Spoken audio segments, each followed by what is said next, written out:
Hello everyone, मेरा नाम मोहित है और मैं एक रजिस्टर्ड माइग्रेशन एजेंट हूँ। मैं Impact Migration and Education Services के लिए काम करता हूँ। We are based in Western Australia. तो मैं आज वीडियो बना रहा हूँ एक बहुत ही इम्पोर्टेंट टॉपिक और बहुत ही इम्पोर्टेंट क्वेश्चन जो मेरे क्लाइंट्स हमेशा पूछते हैं और काफ़ी कॉमन है आजकल। वो ये है कि क्या हम टस्मेनिया मूव हो जाए तो हमारे पीआर के चांसेस बढ़ जाएंगे।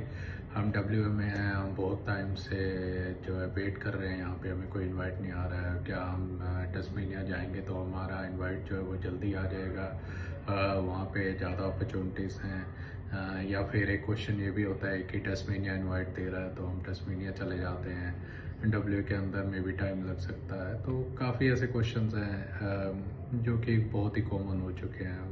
हर दूसरा एप्लीकेंट जो है वो आके सीधा यही सवाल करता है हमसे। तो अब मैं कुछ चीज़ें क्लैरिफाई कर देता हूँ उस बारे में।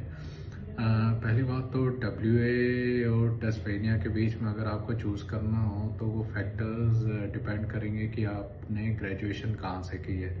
अगर आप डब्ल्यू के ग्रेजुएट है तो obviously you will get priority in W only. और टस्मेनिया के ग्रेजुएट हो तो you will get priority in Tasmania only.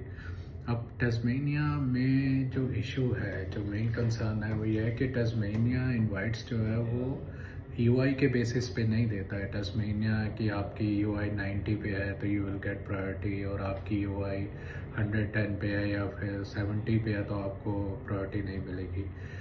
टस्मेनिया में पहली बात तो आपको आरओआई डालनी पड़ती है, आपको रजिस्टर करना पड़ता है अपना इंटरेस्ट। और दूसरी जो वहाँ पे एक चीज़ जो है वो है कि वहाँ पे पासेस में कैटेगराइज किया हुआ है उन्होंने अपनी इमिग्रेशन को, जैसे कि गोल्ड पास, ग्रीन पास, ऑरेंज पास।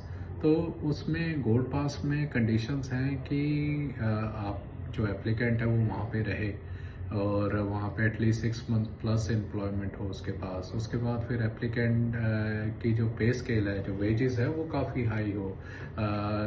काफ़ी हाई से मतलब है कि पे स्केल जो एक रेगुलर ऑस्ट्रेलियन सिटीज़न को मिलता है एटलीस्ट वो तो होना ही चाहिए या फिर उससे ऊपर होना चाहिए। और सेकेंडली कि वो ग्रेजुएट भी हो वहाँ से तो भी प्रायोरिटी मिलेगी। तो वहाँ पे आपकी प्रोफाइल जो है वो डिसाइड करती है कि आपको इनवाइट आएगा या आपकी आरओआई एक्सेप्ट होगी, रादर देन आपके ईओआई के पॉइंट्स क्या होंगे। तो मान लीजिए कि अगर आप एक एप्लीकेंट है जो कि आप वहाँ पे 70 पॉइंट्स करके बैठे हैं और आपके पास एक परमानेंट एम्प्लॉय कॉन्ट्रैक्ट है जो कि 1 साल का है, और आप वहाँ के ग्रेजुएट है और जिसके अंदर अर्निंग्स जो है आपकी वो मे बी 1 लाख दिखा रहा है, $100,000 दिखा रहा है, तो वहाँ पे आपका 70 पॉइंट्स में भी इनवाइट आने का चांसेस हाई होंगे, रेदर देन आप 90 पॉइंट्स पे बैठे हो और आपके पास कोई जॉब अपॉर्चुनिटी नहीं है और आपकी ग्रेजुएशन वहाँ से नहीं हुई है। तो ये एक बड़ी बात है। और जो एक और इम्पोर्टेंट चीज़ है, इस फ्रेज़ को प्लीज़ ध्यान रखिएगा, जिसे बोलते हैं रीसेंसी इफ़ेक्ट। अब इसमें क्या होता है कि एप्लीकेंट्स जो चीज़ सुनना चाहते हैं ना वो उस चीज़ पे ज़्यादा रिएक्ट करते हैं। अब मान लीजिए कि 10 एप्लीकेंट जो है वो उठ के जा रहे हैं कि उनको टस्मेनिया में प्रायोरिटी मिलेगी और इनवाइट मिल जाएगा, पर वो 10 में से सिर्फ 2 ही ऐसे एप्लीकेंट्स हैं जिनको इनवाइट आ रहा है और 8 एप्लीकेंट्स जो हैं वो फिर भी अभी भी स्ट्रगल कर रहे हैं। तो कभी भी जो बाकी के लोग हैं जो ऑस्ट्रेलिया में बैठे हुए हैं वो कभी उन 8 लोगों को नहीं देखेंगे कि उनके साथ क्या हुआ, वो कितना स्ट्रगल कर रहे हैं, पर वो उन 2 लोगों की स्टोरी ज़रूर सुनेंगे जिनका पॉजिटिव फीडबैक है। तो उन 2 लोगों के बेसिस पे वो उठ के अपना पूरा जो है सिनेरियो चेंज कर लेंगे, अपने आप को माइग्रेट कर देंगे टस्मेनिया के अंदर। तो इस चीज़ से बच के रहना है, इस चीज़ को ध्यान में रखना है कि आप ऐसा कोई वो ना उठाए, कदम ना उठाए जो कि बाद में आपको इन फ्यूचर आपको स्क्रैच पे ला के खड़ा करे। You will be back to zero after a year or so. तो ध्यान से जो भी स्टेप उठाना है आप उस माइग्रेशन, जो भी माइग्रेशन डब्ल्यू है या टस्मेनिया माइग्रेशन है, उनका जाके आप देखें पहले कि क्या क्राइटेरिया है, किस बेसिस के वो इनवाइट देती है। उसके बाद फिर अपने आप को, अगर आप समझते हैं कि आप वर्दी एप्लीकेंट है तो ही आप जाइए। जाने में, मूव होने में कोई हर्ज नहीं है, पर आपको पहले अपनी वर्दीनेस देखनी चाहिए, वैल्यूएट करनी चाहिए, उसके बाद ही आपको मूव होना चाहिए।